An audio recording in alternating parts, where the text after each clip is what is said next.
What is going on, you guys? Today I have another quick episode for you. This one is from Joe Rogan's podcast with Dr. Andrew Huberman, and they're talking about the benefits of the carnivore diet. So this ought to be pretty interesting here. What helps people with, like particularly things like the carnivore diet or something like that, what helps them is with satiety. Like there's something about carbohydrates. They're so good. You want to keep eating them. Like if I have a steak by itself, I eat the steak and I'm good. But if there's like lobster mashed potatoes or fries sitting there, I keep going, and that's like an extra. If you don't know, satiety or being is satiation is feeling like you've had enough, like you're good, you're satiated, right? And that's not by being bloated by carbs, like what he's talking about, like pizza, pasta, bread, etc. Satiated is like he got the actual nutrients he needed from something like a steak, like what he's talking about, right? So the actual feeling of feeling content, like full enough, but not like too much, if that makes sense. And also with potentially the wrong things as well. 1,000 calories at least. Well, so part of that is the blood sugar response. Some people will say, why do I crave a big dessert or dessert, something sweet after a big meal? That should make no sense, right? Well, that's a blood sugar increase. But the other reason is your gut has neurons in it. Those neurons signal to the dopamine centers in your brain. And those neurons are looking for basically three things. They want amino acids. We are basically amino acid foraging machines. Fatty acids, because fats are good for us too. That's my opinion, not in excess, but they're good for us. And sugar. And when you get enough steak, you're getting enough amino acids and fatty acids, and that signal is sent to your brain, and a pathway shuts down that says, I need more. The moment you throw in a cookie after that steak, all of a sudden your appetite goes, and it's not blood sugar, or at least not blood sugar alone. It's those neurons in your gut going, oh, there's sugar coming into my system. Get more of that, because it's an evolutionary conserved system designed to get you more resources. So this is why, if you look at your gut-brain axis as, yes, there's a microbiome, and that's important too, but if you think about it as it's sensing things independent of taste, it's actually looking for specific nutrients. Then I think if people forage most for high-quality protein and high-quality fats, it's kind of obvious that that's the best way to build the basis of your diet. And then carbohydrates on a kind of as-needed basis, right? If you're doing a lot of weight training, depleting glycogen, et cetera. So that's why I think there's a place for low or zero carbohydrate diets.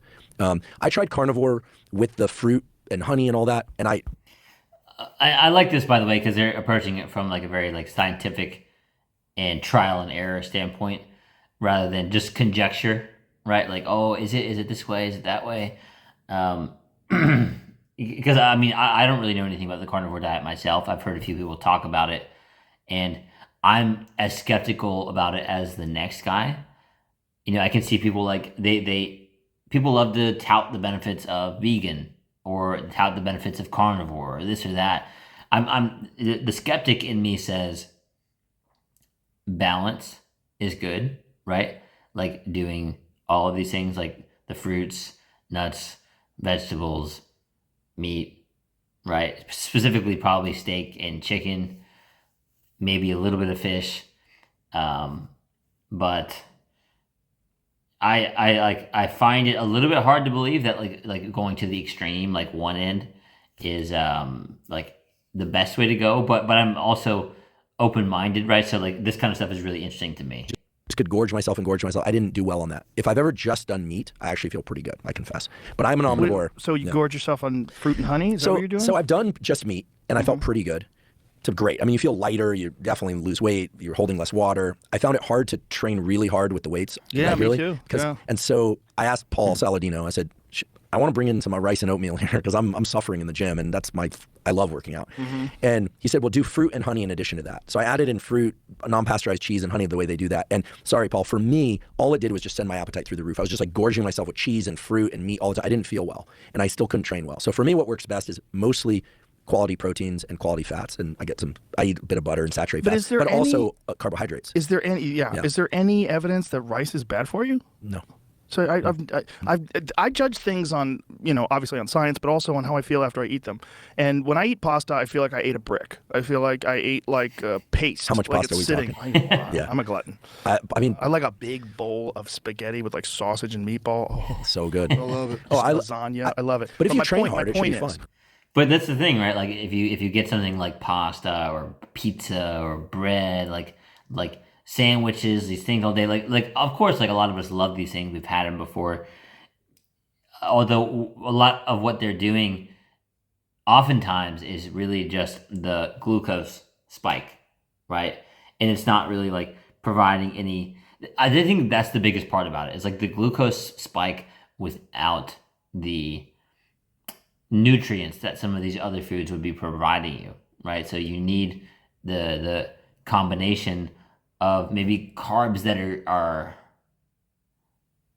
I think they would call them like empty carbs, right? Like I'm not an expert on this by any means, by the way, but like maybe an empty carb would be like the bread or the pasta, right? But finding something that has carbs in it that has the nutrients as well, that could be a better route. I'm learning just as much as you guys, but it's definitely kind of an interesting thing to think about. I don't feel like that with rice. When I have rice, like say if I have like a steak and some rice, I eat the rice and even I'll feel full, I feel good, but I do not feel like, oh, I don't feel terrible. And it seems to give me energy for workouts. The problem that I had with pure carnivore was that I work out very hard. And when I work out very hard on pure carnivore, I was struggling. I didn't like it. Yeah, when I added fruit though, I didn't have the same problem that you had. Where it's like, that's like most of my diet. Like, you know, we're talking like 90%. 90% of my diet is just meat and fruit. That's 90% of my diet. I'll eat a salad if I feel like eating a salad. I enjoy salads, but I always make sure that I'm only putting olive oil and balsamic vinaigrette. That's all I use. I don't use like bullshit salad dressings because they're all filled with seed oils. And sugar. Yeah, it's all garbage. Yeah. It's like so many people think they're eating well. And like, my God, you have. And by the way, the seed oils thing, I've heard that a lot. Basically, apparently, a lot of them were like, they were first created as machine lubricant, right? So I think like for factories and things like that. So I don't know the direct history behind it. Someone might want to check that out. But basically, what they're saying is seed oils are not good for you, and it sounds a little bit like confusing, right? Because you're like, oh well, seeds, fruits, nuts, seed oil that should be good, right? But I guess based on what a few people have found out, some more modern evidence, I would definitely recommend doing your own research after this video, is that seed oils are not so good for you. Especially, I mean, well, everyone uses them for cooking, right? So like maybe reconsider what you're using to cook things in. 500 calories of fucking nonsense on your salad that, you know, and it's like, it's not good for you. Yeah, you and I eat pretty similar.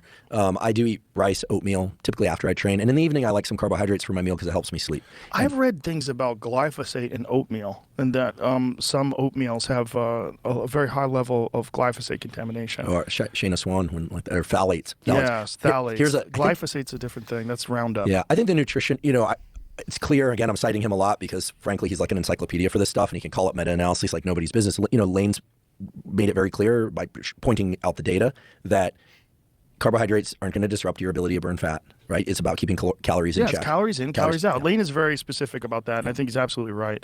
You know, there's so many people that have these ideas that if you eat carnivore, you burn fat because of, you eat less calories. Yeah. You get satisfied quicker, you eat less calories. Well, I have one idea that I'm hoping someone will test, which is when you're on a low-carbohydrate diet or you're doing intermittent fasting, one thing that's very clear is that your adrenaline and noradrenaline, epinephrine levels are higher. And one of the things that you see is that people are more alert, and when they're more alert, they move more. And that brings us back to NEAT, this non-exercise-induced thermogenesis. As you said, you eat a big bowl of pasta, and it tends to make you feel kind of sedentary. Oh, yeah. Whereas when you just eat meat, you can go, go, go. Yeah. I ran into Jordan Peterson not that long ago, and he's really big. He does 3 steaks a day, and not just for his age, he looks very fit. And he feels strong. Now, I don't know what he's doing in the realm of training. I don't think he lifts weights. Exactly. So I don't think he has to replenish glycogen the same way many people do. But I think for people who are doing mostly cardiovascular exercise, some resistance training, I think he does some, the carnivore thing may work very well. But I think that also just being a mobile, moving person. And, this thing about NEAT was discovered because they noted that people that were very thin tend to move a lot. It was a reverse correlation. It was kind of. And by the way, the what they're talking about with like eating pasta or bread or those things, right? Like, you get the glucose spike from something that didn't really have many nutrients in it to begin with, and you feel like more tired, sluggish, like you want to take a nap, sleepy. It's the sugar spike, right? And so like it slows you down versus something that's more maybe nutrient dense, like what they're saying, right? Like a steak or something will keep your focus up, right? Because let's say you eat a bagel or a sandwich or pizza or whatever during the middle of your day, right? Like that's when a lot of people will end up taking a nap because they had that big thing with not many nutrients in it versus something else, right? So that's just like the main point there. Correlation in both directions. Whereas people who are larger tend to be pretty sedentary and they move slower. Awesome. Well, I mean, definitely interesting stuff. I don't know if I'm going to get to the point at some point where I switch it up at all. I mean, I know some people recommend keto as well, like moving into keto as a good way. Myself, I'm looking to put on more muscle, so I'm not really looking to necessarily lose weight. But it could be good for people that want to lose weight or focus well, just like stay sort of like lean and shredded. But definitely, these are not. This is not advice, just an interesting video to check out. And if you feel like it's something that may benefit you, I would recommend doing your own research and asking someone about it just to make sure that it's a good fit for you, right? So anyways, I hope this video was interesting to you. If you like it, like and subscribe, and I will see you in the next one. You got this, bro.